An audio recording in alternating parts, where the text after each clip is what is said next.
My guest today is a Prog legend who is a founding member, bassist, and singer for the band KXM. He has a brand new album out with his side project KXM, along with Ray Luzier and George Lynch. The album, called Scatterbrain, is due out on March 17th. I am very happy to welcome dUg Pinnick. Hey. Hey, dUg. Thanks for making a few minutes, man. I appreciate it. Pleasure to talk to you. No problem, bro. My pleasure. Thank you, man. Longtime fan, KXM, and love the first KXM album. Excited for a second one. Where are you about now? Are you just sort of in between shows, getting ready for something? Actually, what is going on in my life? Nothing. Just waiting for KXM to be released. We just released the second video today, which is really exciting. Other than that, for the next few weeks, I got nothing to do but hang out and just try to, maybe write some tunes and do some things. KXM is only Europe in a few months, but other than that, there's nothing much going on. Yeah, I wanted to ask you a little bit about that. How much touring do you do these days? I mean, do you like to still spend a lot of time on the road, or sort of, take longer breaks? I personally like to get on a tour bus and go tour for a couple months, but Ty and Jerry hate it. They don't want to. And at this point, tour buses cost so much, and touring itself is so expensive. Bands always come back broke. So what we do is we do fly-ins on weekends. We'll take an area of the United States and do 3 shows, a Friday, Saturday, and a Sunday, or a Thursday, Friday, Saturday. And if the towns will be within 4 to 5 hours from each other, we'll fly in. Our road crew comes in. They'll drive from anywhere, wherever we play. They live in Austin, Texas, and all of our equipment is there. So they just get in the van and take off, and they meet us. And it's much more economical. We do way less shows, though. We'll probably do maybe 6 shows a month, if that. Right. Sometimes it's less. And for me now, I look at the schedule, and there's nothing for 3 months. So you get to write a few dozen more songs. It's not right? that we don't. It's not that we don't want to play. It's just that promoters just don't want to hire us, because we're not a big sound band. Well, I find that hard to believe, but I guess the music business has changed a lot, right? I mean, since you were able to find a lot of success when there was actually a music business. So, how do you see it these days? I mean, if you're a young band starting out, how does a band starting out even make it these days? It's very depressing. I have no answer, I tell kids nowadays, remember, it's the adventure, not if you made it or if you didn't. If you got a record deal today or tomorrow or next year, it's all about the adventure. Go do what you do. And when you get my age, you'll look back and say, wow, I lived it. That's about all you can do. But as for anything else, we just don't know. There is nobody out there that can help a band anymore. You just got to do it like we used to do in the old days. Get in the van and play for free until we get a following and starve to death and lose everything that you have just to be successful. And most of the time you don't become successful, but it's what we do and it's what we're made to do. I think there needs to be a refugee camp for musicians. Cause if we don't know what to do with ourselves, we're useless. We just want to make music, and if nobody's going to come see us and pay us for it, how are we going to survive? Just be miserable. It's a terrible thing for a man to do the thing you don't want to do for the rest of his life, Yeah, it's tough, but you're still able to find a way to make some great music, man. KXM sort of came out of nowhere. 2014 was the first one, and so talk about how you got together with Ray and George, and I mean just the dynamic between the three of you guys is pretty awesome, and the songs are just killer.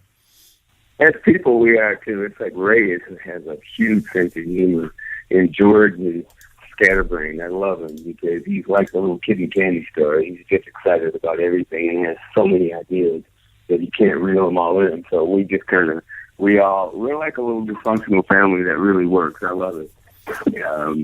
Those guys are just fun to play with and make music up with. Did you know George from, back in the 80s with Dawkins and all that? Is that how you guys sort of got to know each other? No.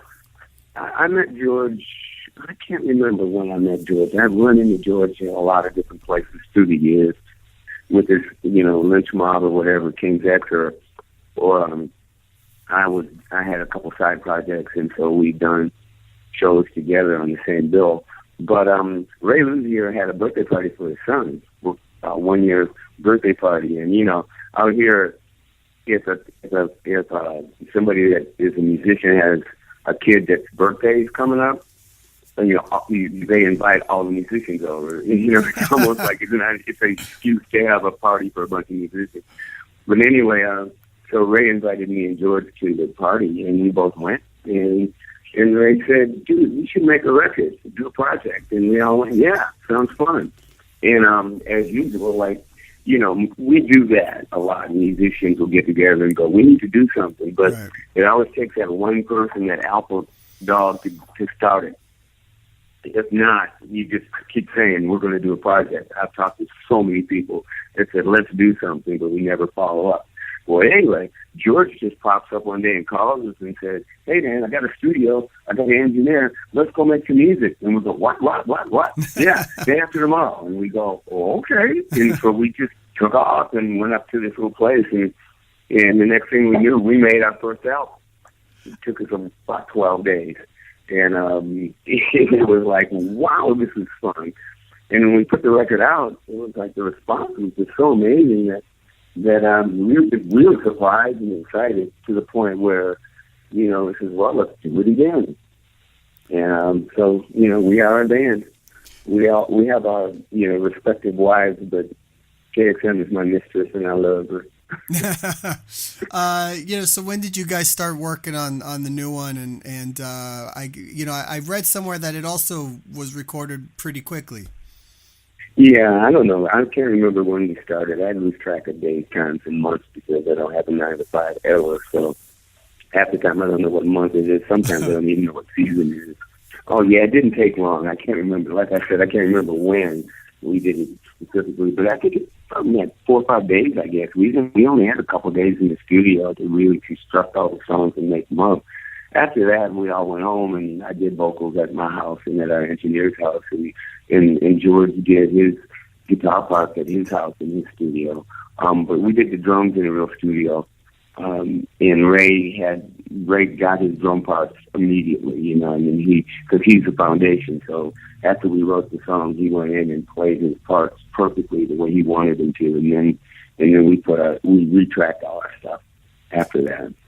And the title of the album, Scatterbrain, is that you referenced George being a scatterbrain? Is that part of like the band dynamic, or the album's really kind of all over the place too? No, the album it's called Scatterbrain only because we kept thinking of names for the album, and we couldn't agree on any name that any of us would come up with, and so I don't know who suggested it.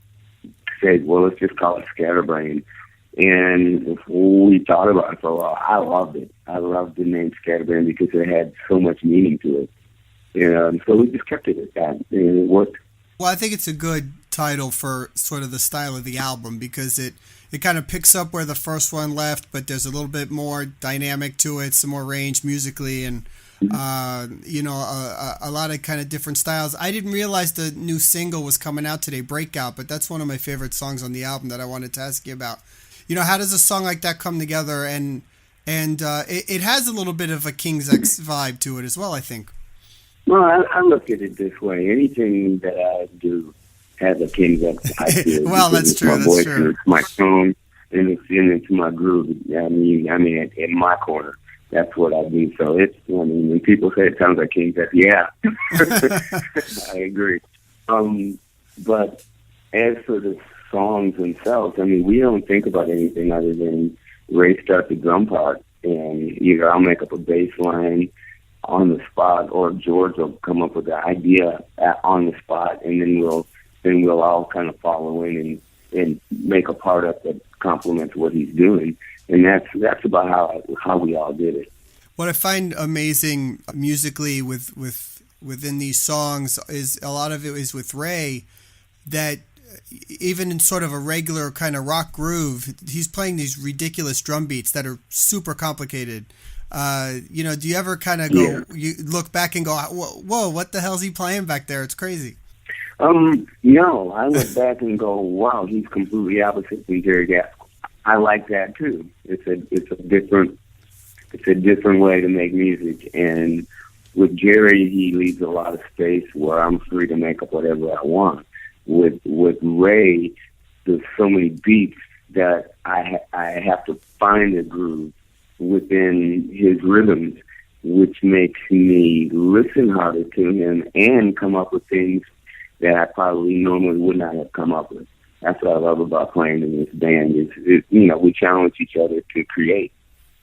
Yeah, I mean, and the fact that you guys do it in such short time and it's so musically tight and the songs are still this good is really amazing.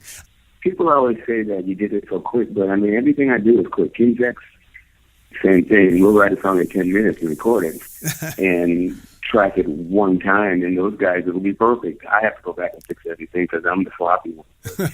It's like, I don't know, musicians, if you're a creative musician, you should be able to just shit out things real quick. It's like, it's what we do. It's our lives. I mean, I don't think writing music and lyrics, if this is our profession, I don't think we should have to sit down and take a year to write a song or, a couple months to write lyrics. I mean, it's like painting a picture. You get the paint, you stand there and you start throwing paint at the wall until it makes sense. And that's how I like to do it. That's our gift, is creating on the spot and then retaining it.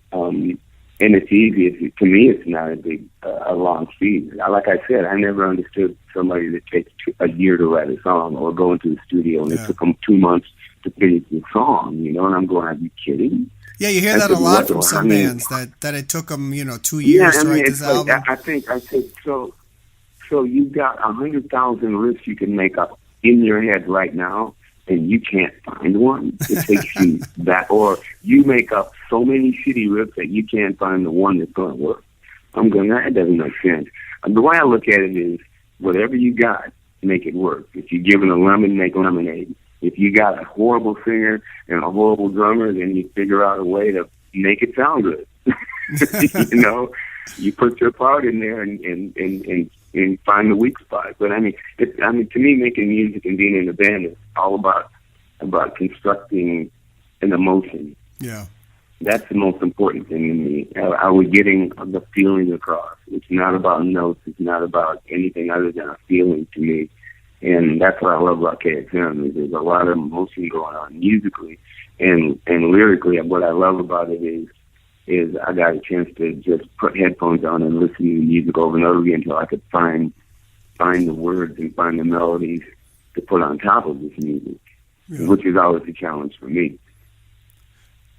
Talking about King's X again a little bit, I'm sure you get asked this all the time because it's been about, 10 years or so since the last studio album. Do you guys ever talk about recording again? Is that something that ever gets brought up? Yeah, we're talking about it right now. We're negotiating with record companies and producers.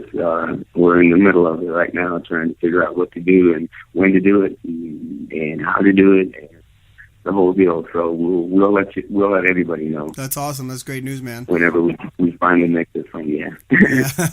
When you look back on the long career that King's X has had and the influence the band has had on a lot of bands over the many years, what do you take from the band's long legacy and what do you think it was special about it or is special about it that lasts this long? For me, you look in the mirror at yourself and you hate everything you see anyway. So I can't evaluate King's X, but I know the biggest thing about it is that we are called a musician band, and that's quite an honor to have that much respect in the music community when other bands who have sold millions of records have absolutely no respect. Even though we're not rich and famous, I can go out in the street and everybody knows who I am, and they'll tell me the King's X record that changed their lives or influenced them or whatever. It's just that. So for me, it's a legacy that, what people tell me is the only thing that I have to go on. And I've gotten so many stories from, my wife put the gun down when she heard Summerland to, I was going to kill myself because I'm a woman trapped in a man's body, but you said believe in yourself, and so I decided not to. You just look at these people going, oh my God, I'm just writing songs about trying to survive. I'm not thinking about trying to change anybody's life or anything like that. I'm just spewing on how I feel, hoping that somebody agreed with me. Yeah. And I mean and for King's X, that's that's our legacy. I think is who we are and how we've affected people emotionally. And we're not the household name, and we're not super rich, famous, rock band, and probably never will be at this point. I'm 66 years old, so I look back now and just go, what a ride, and I'm still on it. It's part. I think that's true what you're saying about the musicians, that respect you guys so much. Last time I saw you guys was on that the cruise, the Progressive Nation at Sea cruise, and I'm pretty sure every musician that was on that boat, the one band that they all said they wanted to see was you guys. And I think if you looked out, they were all there on the deck watching you guys play. Yeah, isn't that crazy? Yeah, that was a lot of fun too. You guys rocked that time. That was great. Yeah, and I tell you that reward is way better than anything else. Is to have that kind of respect. And that's where I enjoy. Like we played NAMM. King's X played NAMM this year, and that's something I wanted to do because it's nothing about musicians, and it was a wonderful night. I mean, we did what we did, but the crowd, oh my God, the place was packed, and just all these people that had, that been wanting to see King's X, who live all over the world, that didn't get a chance to. So those are the special nights, and I look forward to those kinds.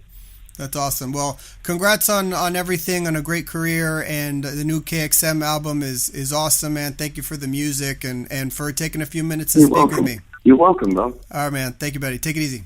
Okay, thanks. Take care. Bye. Thanks to Doug for the interview. We're going to close with a track off of the new KXM album. This is Breakout. For more upcoming news and interviews, please check theprogreport.com, follow us on Facebook, @The Prog Report on Twitter, or download the podcast on iTunes. Thanks.